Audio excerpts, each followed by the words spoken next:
안녕하십니까 여러분, 돌돌콩입니다. 지금 시애틀에 와 있습니다.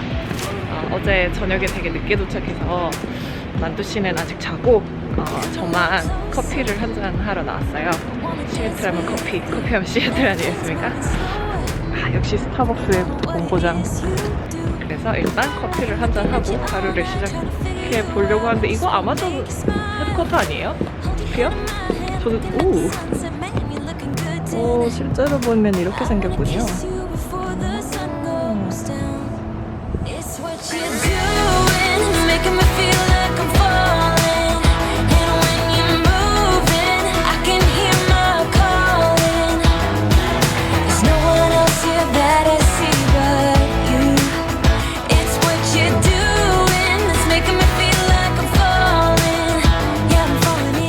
여러분들은 2019년 새해에 어떤 목표를 세우셨나요?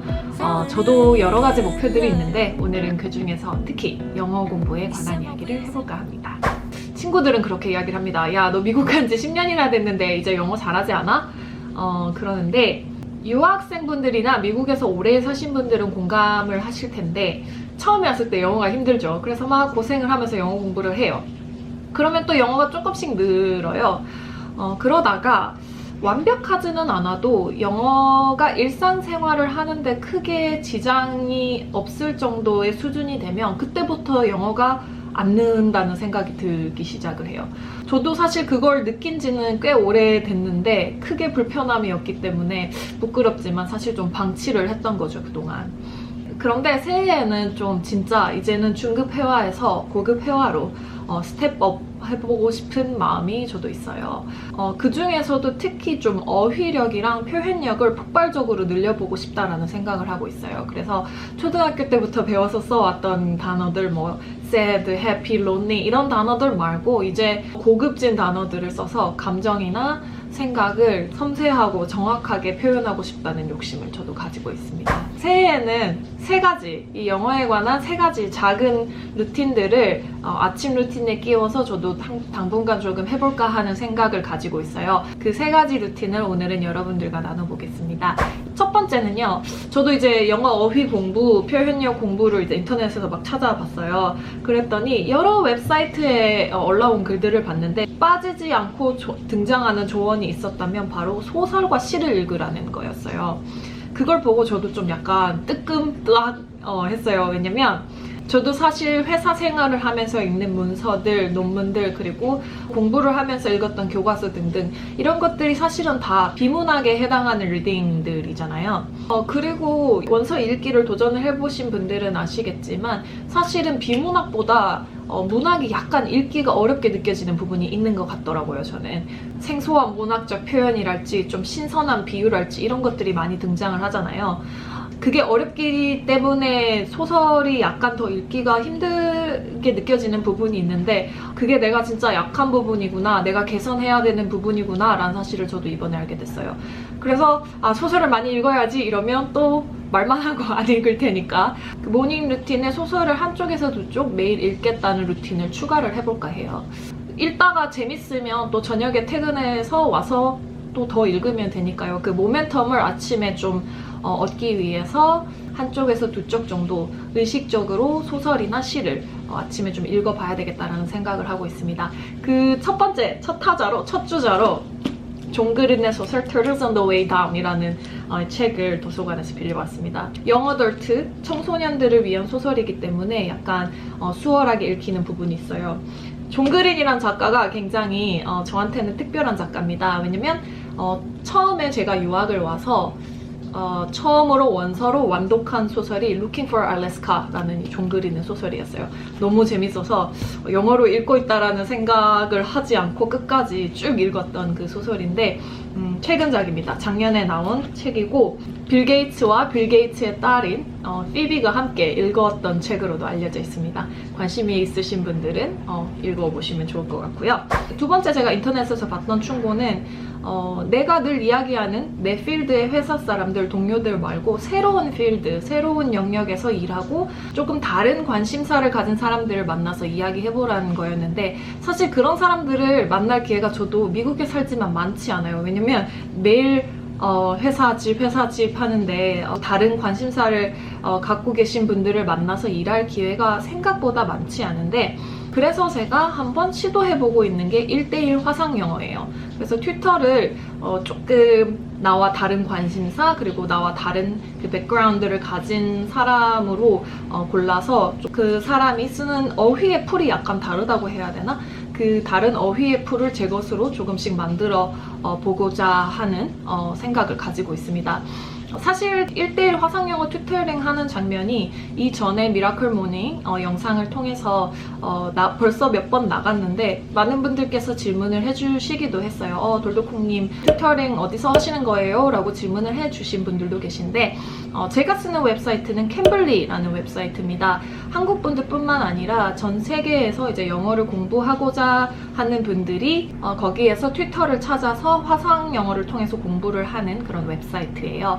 그러다 보니까 튜터도 미국뿐만 아니라 뭐 캐나다, 영국, 호주 등등 세계 각지 출신의 튜터들을 만날 수 있고요.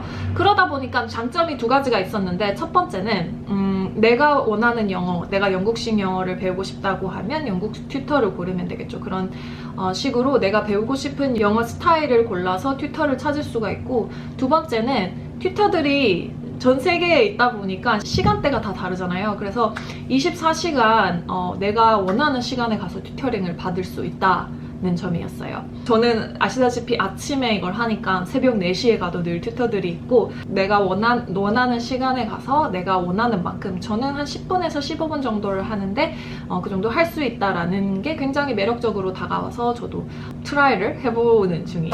그래서 엊그제는 영국인이신데 호주에서 자라서 지금은 멕시코에 사시면서 악어를 연구를 하신대요. 그 악어 연구가 분과 튜터링을 했고, 어제 같은 경우는 시카고에 사시는 예술에 굉장히 조예가 깊으신 그 튜터분을 만나서 튜터링을 받았는데, 일상생활에서는 제가 쉽게 만날 수 없는 분들과 튜터링을 해서 그런지 굉장히 재밌고 흥미롭게 느껴졌어요. 저도 저한테 꼭 맞는 튜터를 찾아서 정착을 하려고 여기저기 이제 이분 저분 함께 이야기를 해보는 중에 있어요. 그래서 이것도 아침 루틴에 끼워서 아침에 한 10분에서 15분 정도 매일 하고 출근을 하면 좋겠다라는 생각을 하고 있고, 아침이라서 조금 마음이 바쁜데 뭐 컴퓨터를 킬 필요도 없이 바로 핸드폰, 스마트폰을 켜서 스마트폰으로도 할 수 있어서 조금 편하게 느껴지는 부분이 있어서 저는 좋더라고요. 솔직하게 말씀드리면 이걸 캠블리에서 스폰을 해주셔서 저도 트라이얼로 한 2주 정도 지금 써봤는데 일주일 정도 해보니까 좀 감이 오더라고요. 그래서 혹시나 캠블리를 통해서 화상영어로 공부를 해보고자 하시는 분들께 제가 느낀 바를 좀 나눠보자면, 첫 번째로는 튜터를 한 명을 정해서 그 튜터와 쭉 하는 게 저는 좋은 것 같아요. 매번 튜터를 바꾸니까 자기소개하고 튜터도 자기소개하고 이거를 매번 되풀이해야 하다 보니까 또 시간이 가잖아요. 그러니까 그 부분이 약간 비효율적으로 느껴지는 부분들이 있었어요. 그래서 내 전담 튜터가 생기면 한 명의 튜터와 쭉 공부를 하다 보면 뭐 이미 아는 사람이니까 그 자기소개하고 인트로덕션 없이 바로 영어 공부를 시작할 수 있어서 조금 더 효율적인 튜터링을 할 수 있겠다라는 생각이 들었고, 두 번째로는 영어 공부를 하는데 그 영어 공부의 구체적인 목표가 뭔지를 처음에 좀 분명히 내가 이야기해야 할 필요가 있겠다라는 생각이 들더라고요. 저 같은 경우는 표현력, 어휘력에 집중을 해서 영어 회화를 공부하고 싶다라는 이야기를 하니까 튜터가 그에 맞춰서 튜터링을 진행을 해주는 부분이 있었고, 또 엊그제 같은 경우는 튜터가 그러려면 소설과 시를 많이 읽으라는 충고를 거기서도 들었어요. 그래서 튜터가 읽기 좋은 소설이랄지 입문자를 위한 시랄지 이런 링크를 보내주기도 해서 굉장히 도움이 됐던 것 같습니다. 혹시나 영어 울렁증이 있으신 분들, 전화영어 같은 경우는 표정이나 제스처가 안 보여서 약간 힘든 부분이 있는데, 화상영어다 보니까 표정이랑 제스처가 보여서 약간 울렁증이 좀 덜하다 그래야 되나? 그래서 영어 울렁증이 있으신 분들께 정말로 강추드리고, 평소에 영어를 좀 많이 쓰고 싶은데 주위에 영어로 대화할 사람이 없어서 좀 고민이다 라고 생각하고 계신 분들께 유용한 웹사이트가 아닌가 싶습니다. 혹시나 관심이 있으신 분들께서는 추천 코드 돌콩을 쓰시면 20분 무료 체험을 하실 수 있다고 하니까 가셔서 한번 체험해 보시는 것도 나쁘지 않은 것 같아요. 그리고 세 번째는요, Word of the Day라는 어플이에요. 되게 뭐 거창한 거 없고 하루에 단어를 하나씩 예문과 함께 이제 배달해주는 어플인 거죠. 이게 단어가 아주 쉬운 단어들은 아니고 어디서 보암직하고 들어봤음직한 단어인데 뜻이 좀 아삼삼한 단어들, 그런 단어들을 매일 하나씩 예문과 함께 배달을 해주는 어플입니다. 근데 이걸 또 그냥 다운로드 해놓으면 다운로드만 해놓고 안 쓸 테니까 하루에 한 단어니까 아침에 영어 책 읽고 원서 책 읽고 나서 아침 모닝 다이어리에 쓰고 예문도 쓰고 이제 되풀이해서 읽어보고 외우는 식으로 누적 암기를 해서 그거를 좀 장기간 해나가 보면 어떨까라는 생각을 하고 있습니다. 하루 하나니까 별거 아닌 것 같지만 그게 쌓이면 또 큰 변화를 일으킬 거라고 한번 믿어보겠습니다. 여러분들은 2020년도에 어떤 목표를 가지고 계신가요? 저도 2021년도를 맞이할 때에는 정말 고급진 영어를 구사하고 있기를 꿈꿔봅니다. 네. 조금씩 수정을 하고 또 덧붙이고 빼가면서 이 루틴을 바꿔가겠지만 꾸준히 하다 보면 변화가 찾아올 것이라는 걸 믿고 저와 비슷하게 영어 공부를 새해 목표로 생각하고 계신 분들, 특히 바쁜 시간을 쪼개어서 영어 공부하시는 직장인분들, 학생분들 우리 모두 함께 힘냅시다. 저는 다음 에피소드에서 여러분들을 찾아뵙도록 하겠습니다. 안녕.